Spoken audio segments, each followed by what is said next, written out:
Le groupe ASML, leader dans les domaines de l'industrie, du BTP, de l'industrie agroalimentaire et des services, un modèle d'entrepreneuriat réussi en Afrique. Le groupe ASML regroupe notamment les sociétés Ciment de Mauritanie, MCE, Toplait et Top Technologies. Afin de réaliser l'important projet de construction du nouvel aéroport international de Nouakchott et dans le cadre d'un partenariat de longue date qui les lie, le groupe ASML et AON ont créé la société Nedja for Major Works pour la réalisation du projet. Le lieu, 20 km au nord de Nouakchott. La date, le 27 novembre 2011. Le président de la République, M. Mohamed Ould Abdelaziz, pose la première pierre annonçant ainsi le lancement du projet. Cependant, les travaux n'ont commencé réellement qu'à partir de la mi-juillet 2012. Le nouvel aéroport international de Nouakchott est considéré comme un axe économique d'envergure, compte tenu de sa position stratégique en tant que porte d'entrée en Afrique du Nord. Véritable hub, son importance se justifie aussi par sa capacité à répondre aux flux de transport aérien reliant le continent asiatique à celui de l'Amérique d'une part et l'Europe et l'Afrique d'autre part.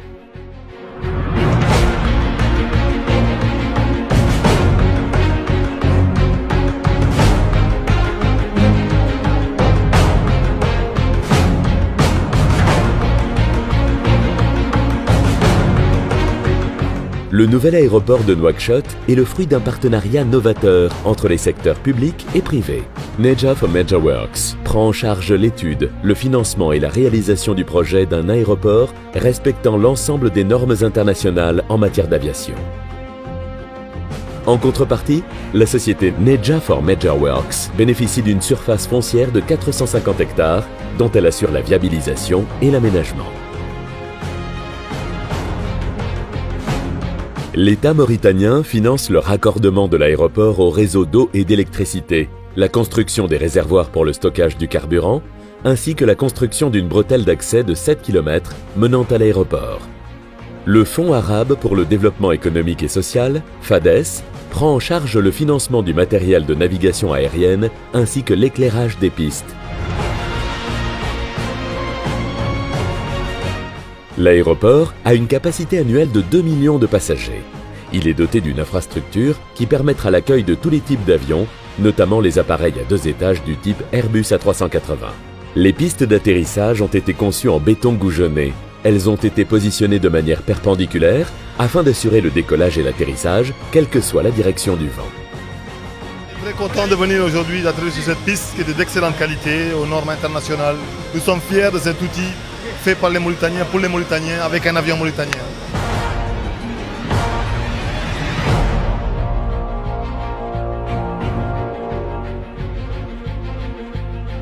« 400 000 mètres cubes de béton ont été utilisés pour la construction de l'aéroport, soit l'équivalent de 2 fois le Stade de France.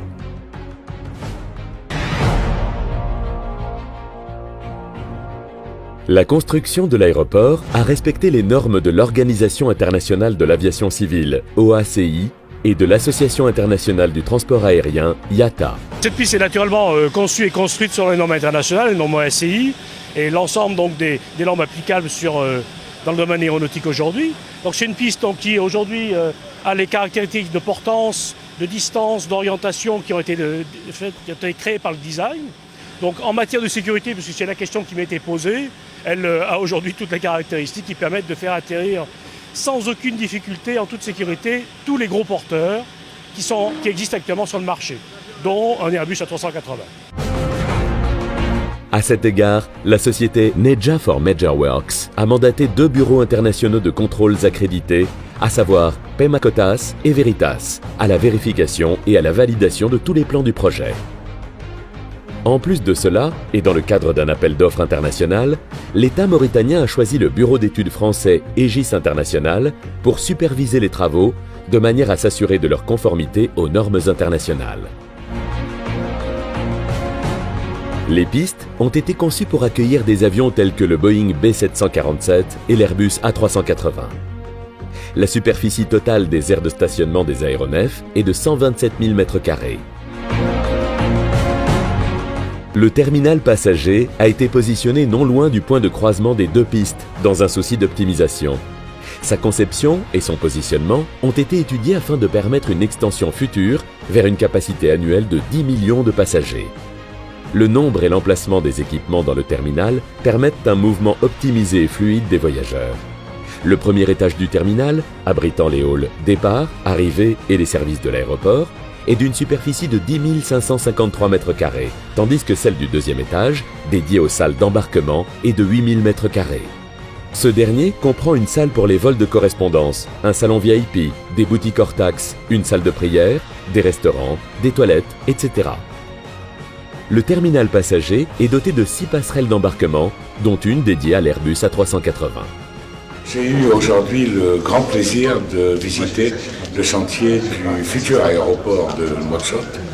J'ai été extrêmement impressionné par la qualité, en particulier des pistes, et également au cours d'une présentation audiovisuelle qui m'a été faite de la beauté de l'aérogare qui sera prochainement érigée.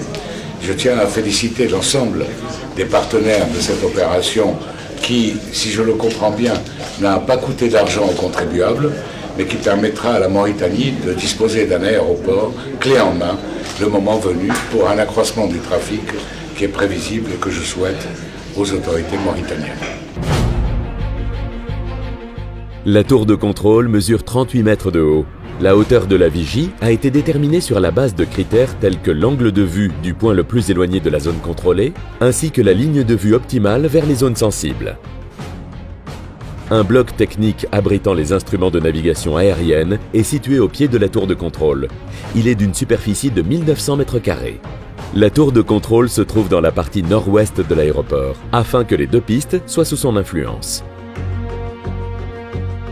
La tour est équipée d'un ascenseur et d'escaliers de secours menant aux 2 étages de la vigie et au bloc technique. La tour est construite en béton armé. Du verre ainsi que d'autres matériaux seront utilisés pour lui donner son aspect final.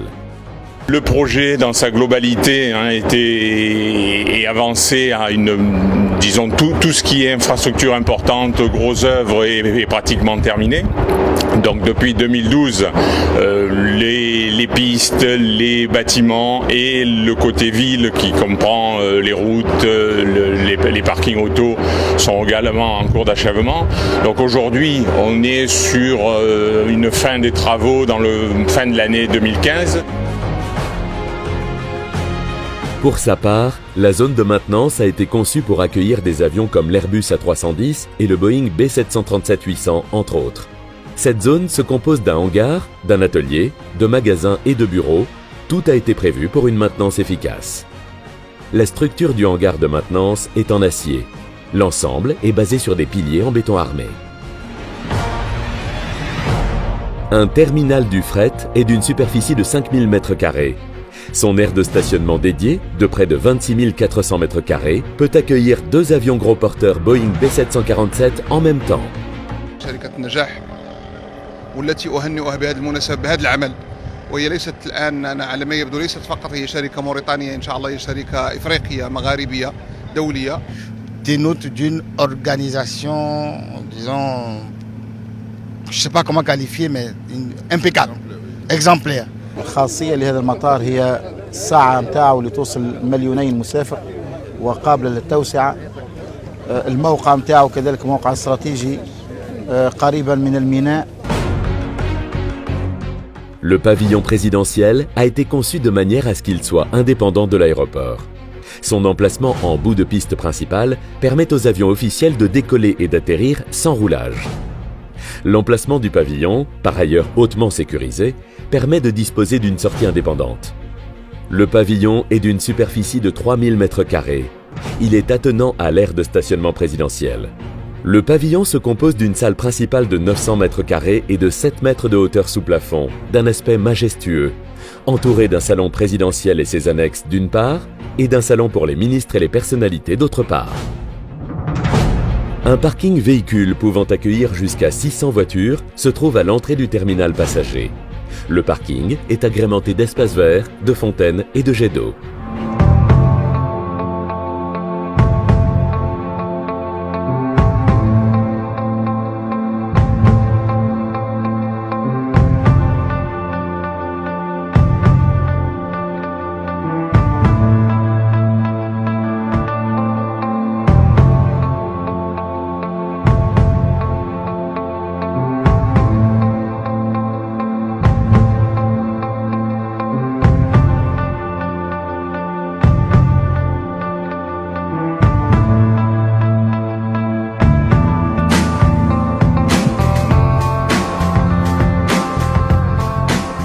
À l'exception des carrières de gravier, du ciment et de l'eau, la société Nedja for Major Works a fourni des efforts énormes pour acheminer tous les équipements lourds et légers de plusieurs marchés mondiaux.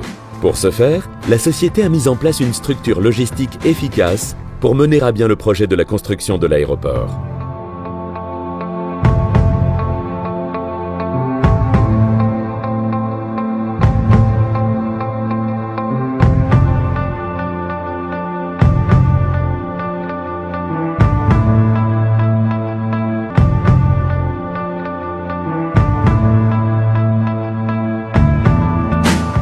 Le groupe ASML, un modèle d'entrepreneuriat réussi en Afrique.